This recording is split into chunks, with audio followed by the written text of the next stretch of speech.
Welcome to Inspire Me with Jay. This is a podcast to inspire, uplift, show forth the love of God, and help usher in the spiritual awakening. Please like, subscribe to this channel, and share everywhere. Thank you. Welcome to Inspire Me with Jay. I'm Jay Spillers. I have a guest today, Ruth. How are you, Ruth? I'm well, thank you. How are you doing? I'm doing great. So why don't you tell the audience a little bit about yourself? Sure. Well, I am an author, and I also call myself an author midwife because I help other people figure out how to tell their stories. And I enjoy speaking and podcasting. I'm a mother of 5 and a grandmother of 2, and I live in Alberta, Canada. That sounds great. So you wrote a book called Strong Women and Men Who Matter. The books are actually compilations. I did write pieces in each of the books. I have, let's see if it'll show up. Strong Moms is the first one. And then Men Who Matter is the second one. And so a friend and I reached out to some other people and asked for contributions to these books. And we put them together. The Strong Moms book came out in time for Mother's Day, and the Men Who Matter came out just before Father's Day. Just like Strong Moms about. So we wanted to share some stories of moms who, being a mom, being a parent is difficult at the best of times, but sometimes people are called to go beyond the call of duty with some of the things that they face as moms. So the issues that are addressed in Strong Moms are things like teen pregnancy, adoption, addiction, and just also helping young people that are struggling with addictions as well as parents. So those are some of the themes of the book. It was like, what's one of your favorite stories in the book? I laugh when people ask me that question because as an author, when you're asked to pick a favorite story, it's like picking one of your children as your favorites. Let's see. Well, I really appreciated one of the moms who shared her story. She called it I Am Strong, and she lost her almost a 2-year-old daughter to it's similar to sudden infant death syndrome, but it's for older kids. And I didn't even know that was a thing, but she shared her story of going through that. And then one of my friends also talked about coaching her daughter through giving birth to a stillborn child. So those are very heavy stories. My daughter actually submitted her story, and I knew most of it, but I was surprised by some of the things that she shared in her story. She went through a time when she was struggling with addiction, and she shared that one night she woke up and her boyfriend was standing over her. She was lying on the highway, totally unaware of the danger that she was in.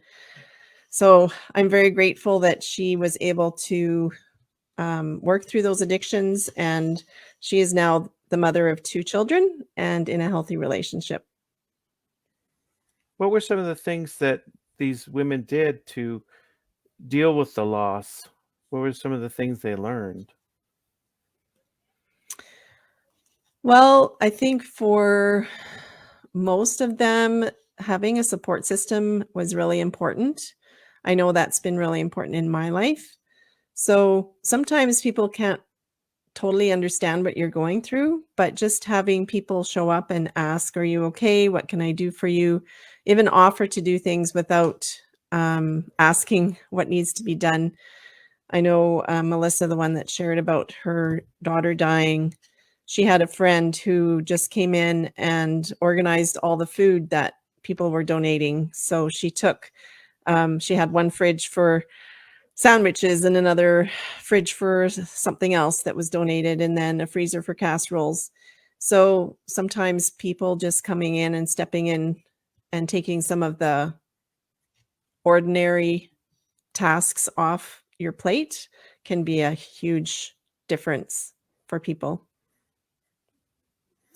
What were some of the things they learned about addiction that was helpful? Well, I know my daughter said that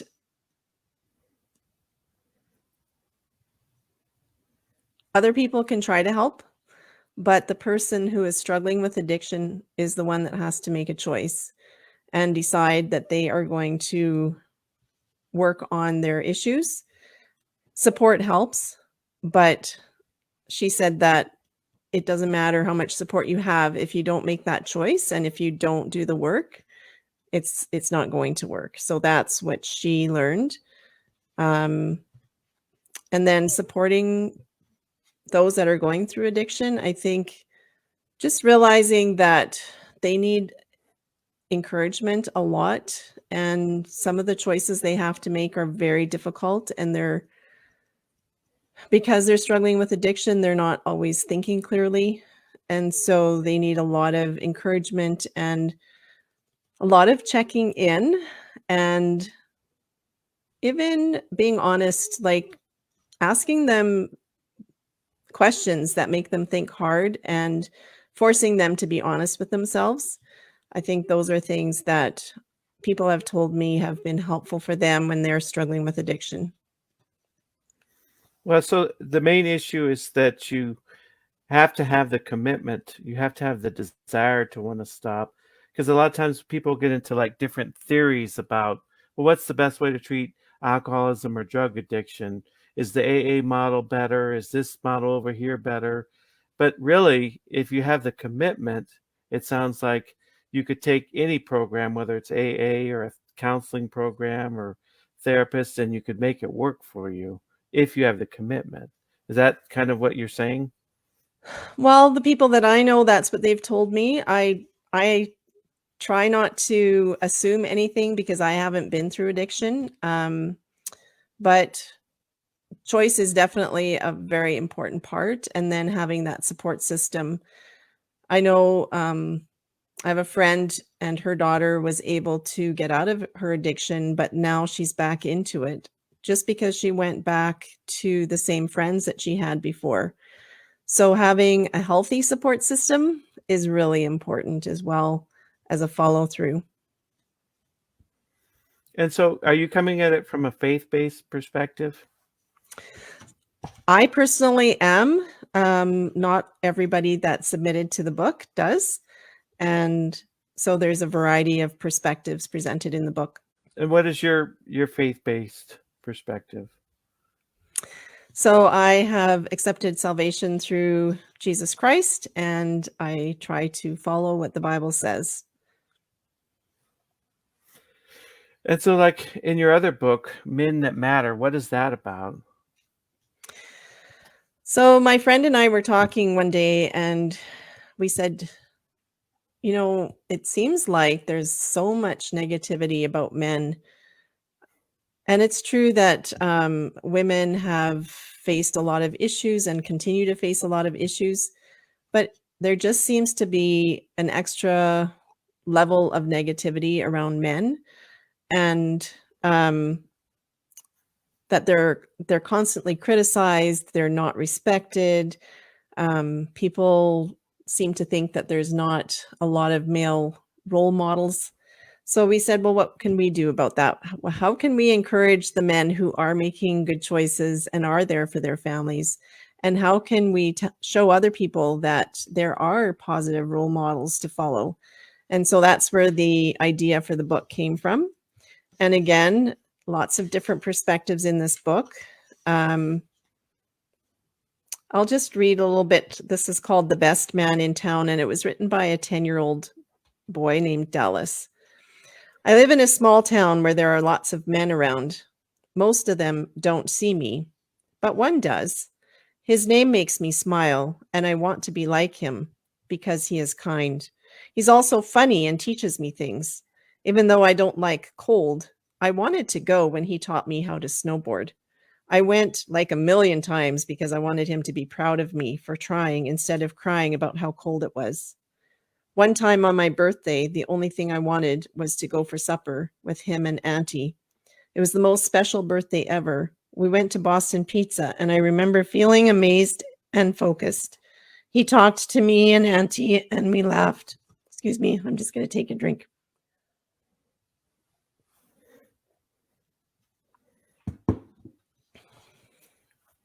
He talked to me and Auntie. We laughed, ate, and talked. He was kind to us and paid. Even though that was 2 years ago, every time I think about it, I feel spectacular. And so there's a variety of stories again in this book. There's a story about a man who's been faithful to his wife for more than 40 years.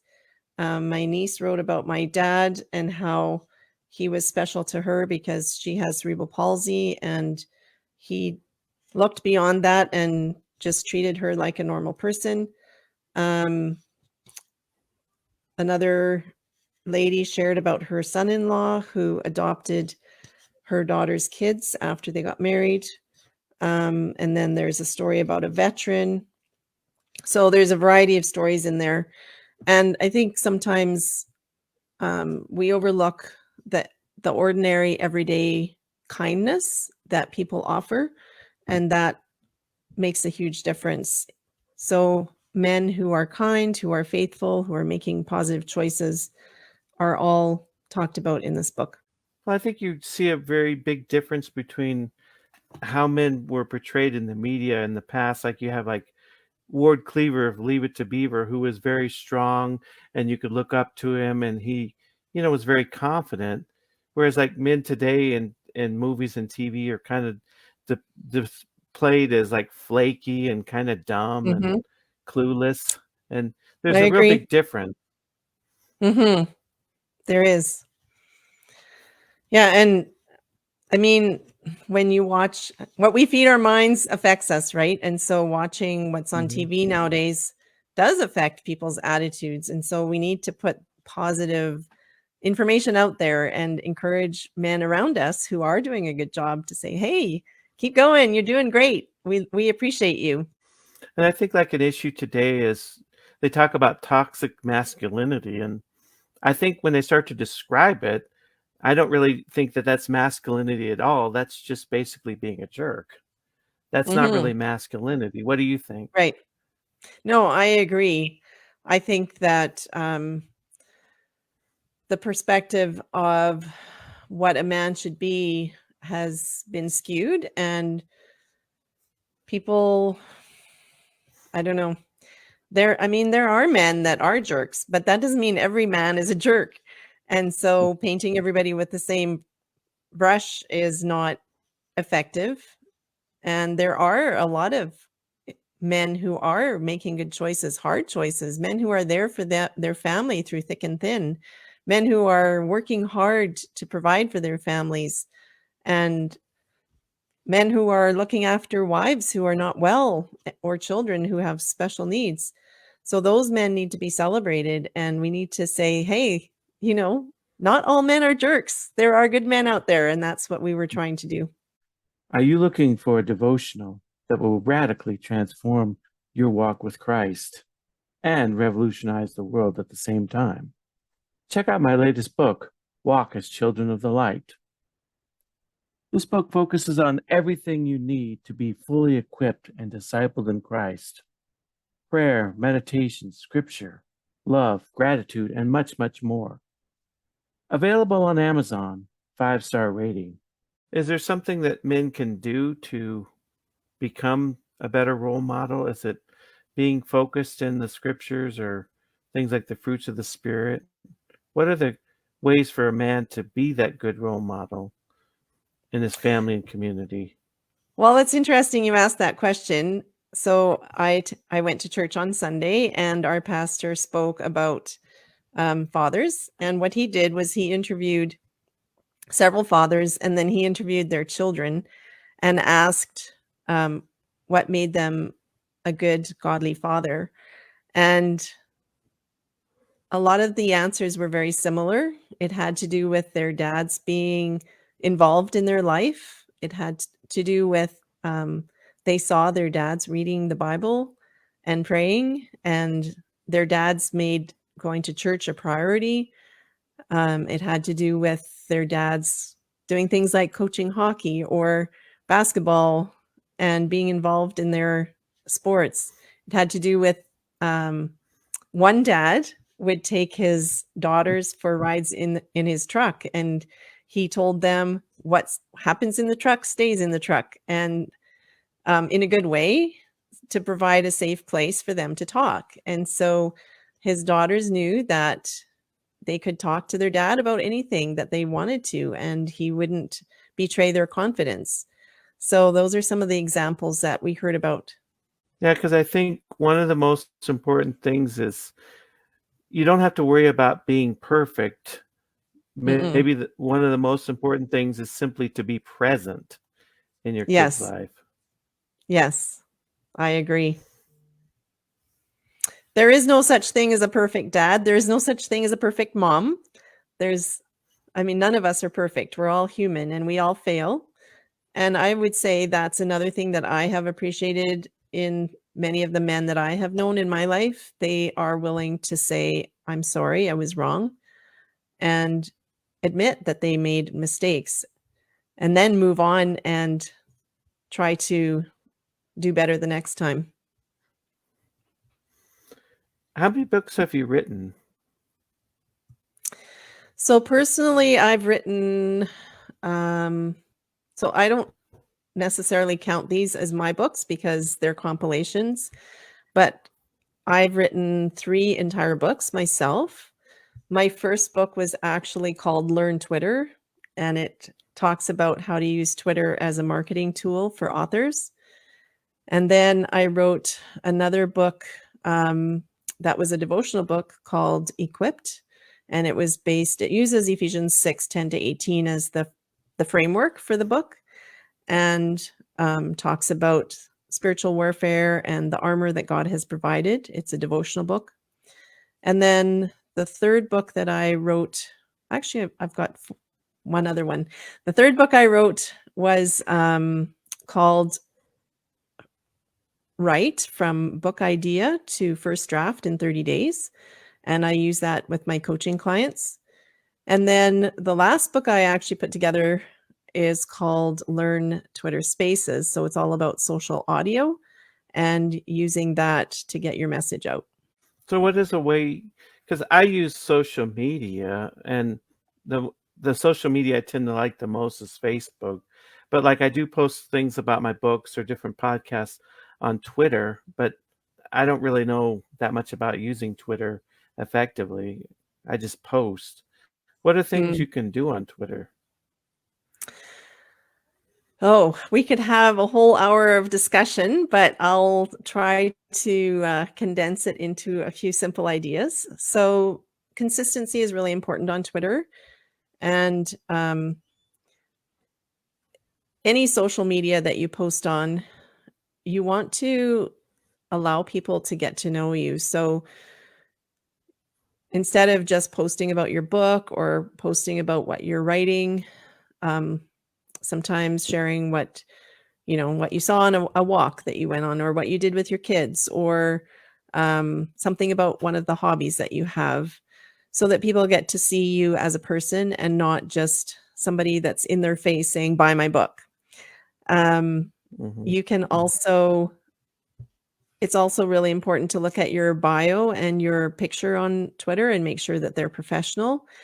And it's interesting because somebody just asked me last night to take a look at their bio, and I said, I like this one. He gave me 3 examples, and I said, I like this one the best.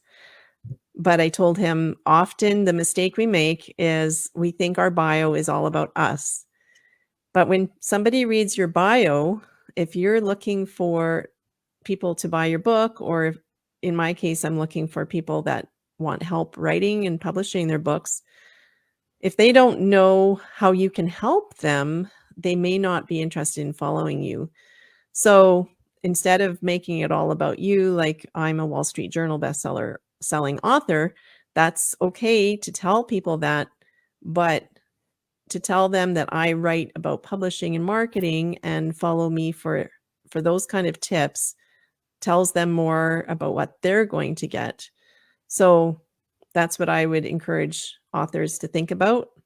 Make your bio interesting for people and tell them, you know, are you writing spellbinding stories that will keep them on the edge of the seat? Or are you writing self-help books that will help them with depression or whatever?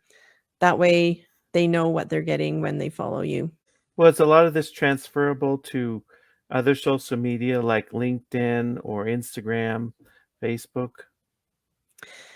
Well, each social media site has its own flavor. You're more familiar with Facebook. I find on Facebook people tend to be more informal, and you can share what you had for breakfast or those kind of things. If you do that on Twitter or LinkedIn, people kind of look down on you. But yes, you do need to follow the strategy of sharing about yourself and your life and who you are as a person. You across the platforms, that's a good thing to do. LinkedIn tends to be more for professional people, and so again, they don't want to know what you had for breakfast, but they are interested. LinkedIn, your bio will be different than it is on Twitter or Facebook, because on LinkedIn, they are looking at your qualifications. And so when you put your bio together for LinkedIn, it will be different. So, in terms of like your book on being equipped in Ephesians, what are some of the things that you get into in that book? So I start with who God is, because I feel like that is the foundation. If we don't know who God is, then the rest of the fact of spiritual warfare and the armor that God provides doesn't really seem relevant or make sense. So I started with who God is, and then talked about God had a good plan, and man made a choice not to follow God's plan. And so then sin came, and that's where the spiritual warfare started. And Satan is out to steal and kill and destroy. So that every day we have choices that we make.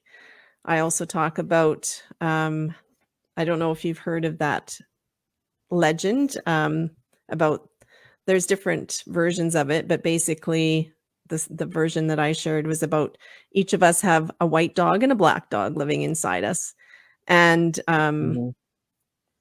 if it depends which dog we feed as to how our life will end up. So if we're making good choices, then our life will go well. And if we're making poor choices, then we have other consequences. So I talk about that. And then I talk about each piece of the spiritual armor that God has provided as it's laid out in Ephesians, and talk about that and how we can use that effectively in our walk with God. Well, that's basically the same as like the little angel and the demon on your Yes. shoulder. Yes. And I think it was funny because I remember in college taking a psychology class, and they were talking about the id, the ego, and the superego, and they showed like a little cartoon where two characters of the person was talking. The superego is more of the angel, and the Right. id is sort of the demon, and then the ego is the person, you in the middle, deciding which way you're going. And Right. I just thought it was funny because it reminded me instantly of the cartoons. Yes, there's different ways for us to learn things, right? Hmm. And your other book was a devotional too, wasn't it? No, my third book was taking people through the process of, okay, I have this idea that I want to write a book about, I don't know, what would you write a book about if you wanted to write a book that was nonfiction? Well, I wrote a book on walking as a child of the light, which is kind of a devotional, Okay. and that's what So, I wrote on. yeah.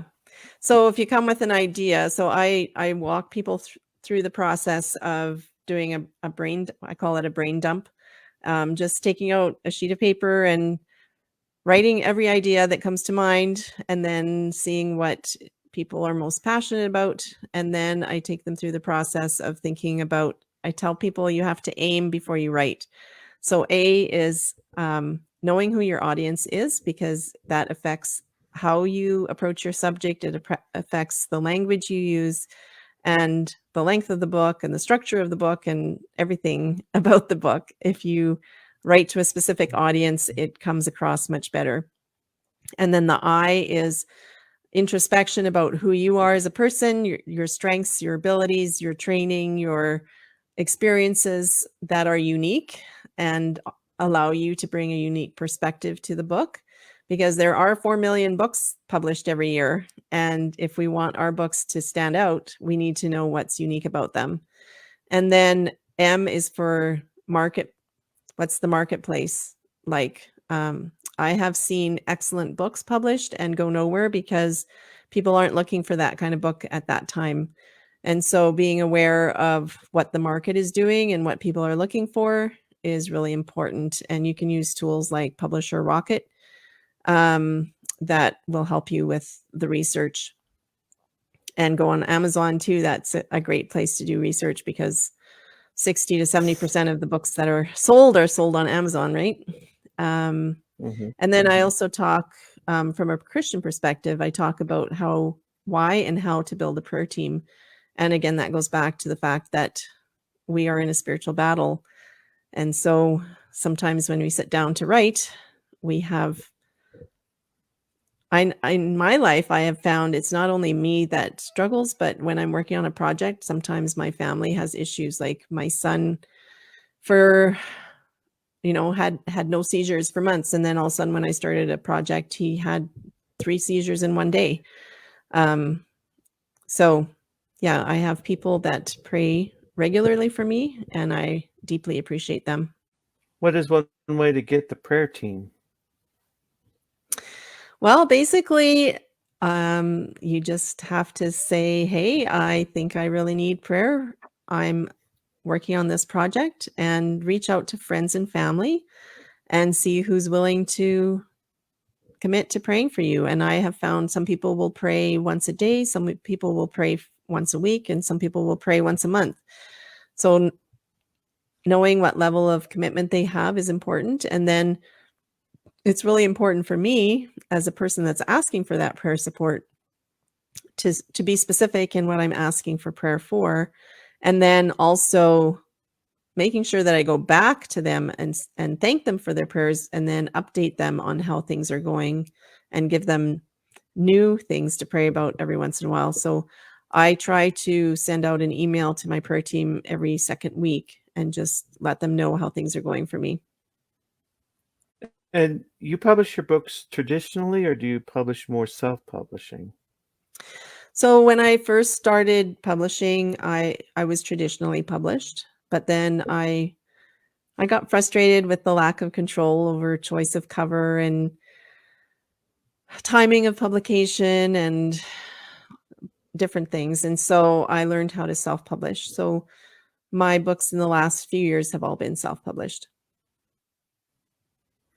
Do you use like KDP, or do you go through like a publishing company that puts out your books for you? Or I have my own imprint, so I publish my own books, and I also help other people publish their books.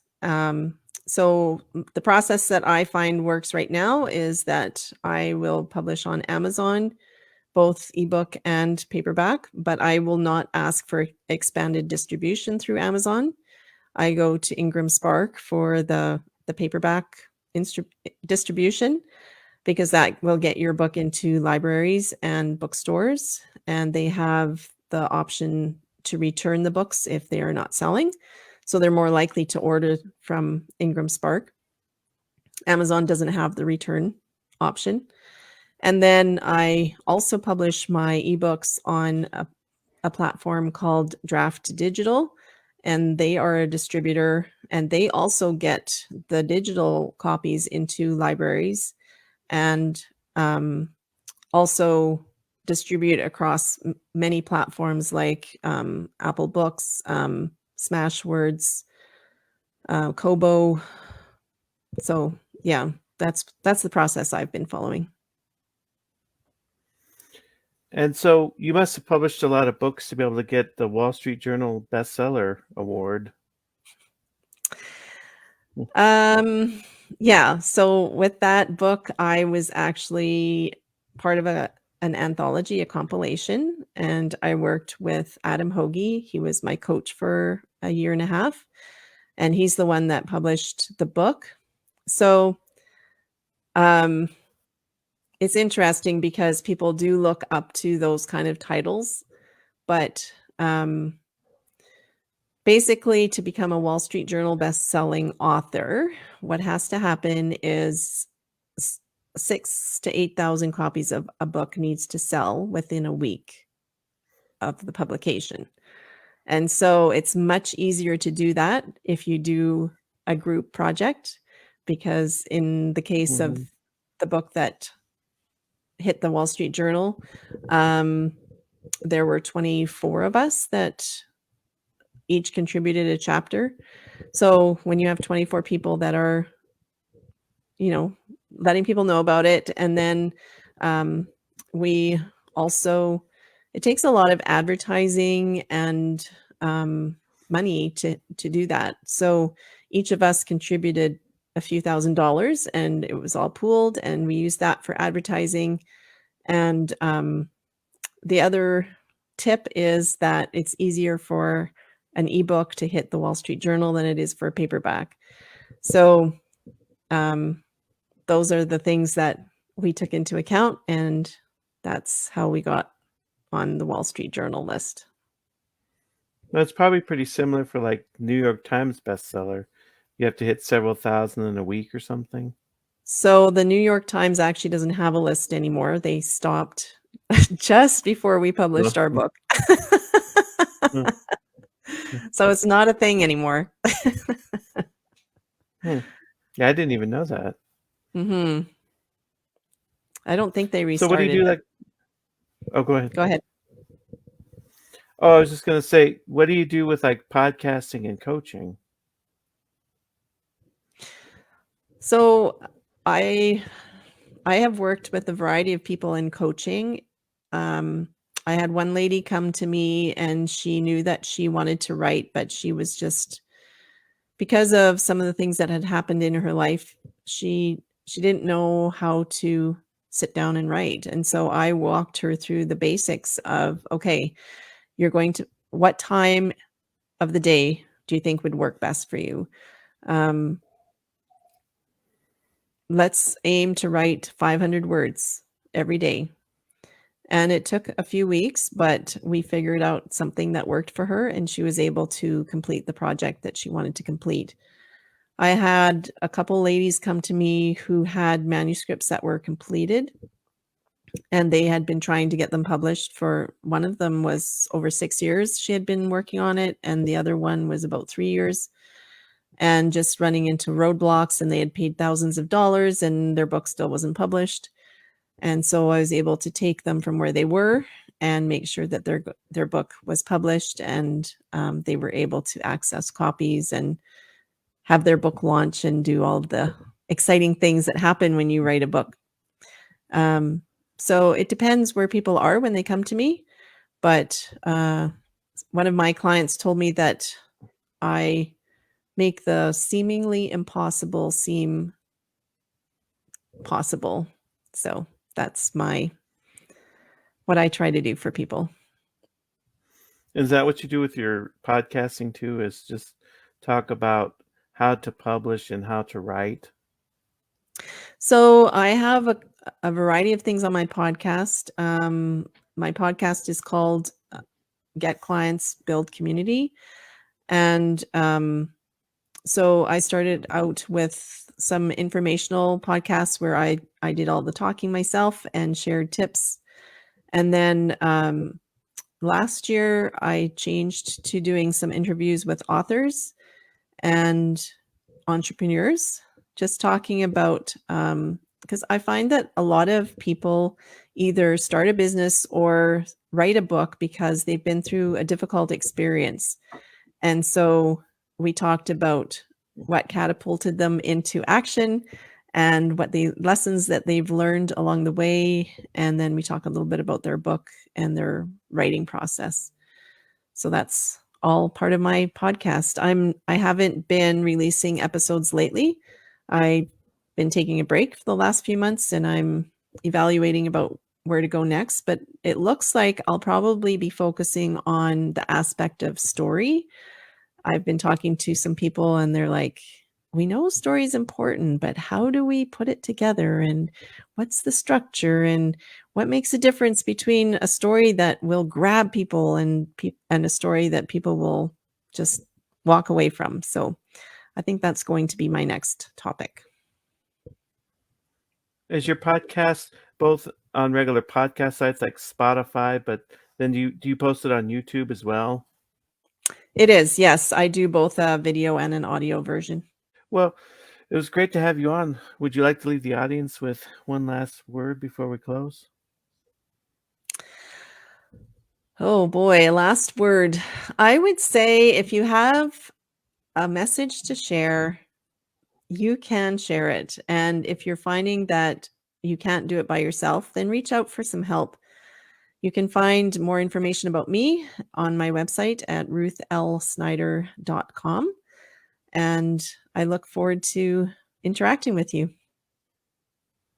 Is your podcast also on a link to your podcast on your website, or? Yes, people will be able to find it there.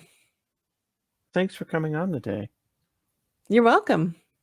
Thank you for having me. I appreciate it. Have you ever wondered whether the Bible was compatible with a near-death experience? In my book, Heaven's Truth, the parallels between the Bible and the near-death experience, your faith will be strengthened while you support this channel. In Heaven's Truth, you will learn about near-death experiences and other similar experiences in the Bible.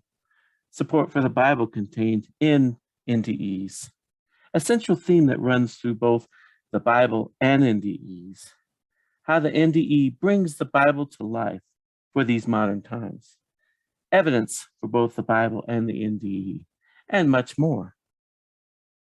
Great book. Spillers does an excellent job weaving the relationship between NDEs and the scriptures. 5 stars on Amazon, available on Amazon.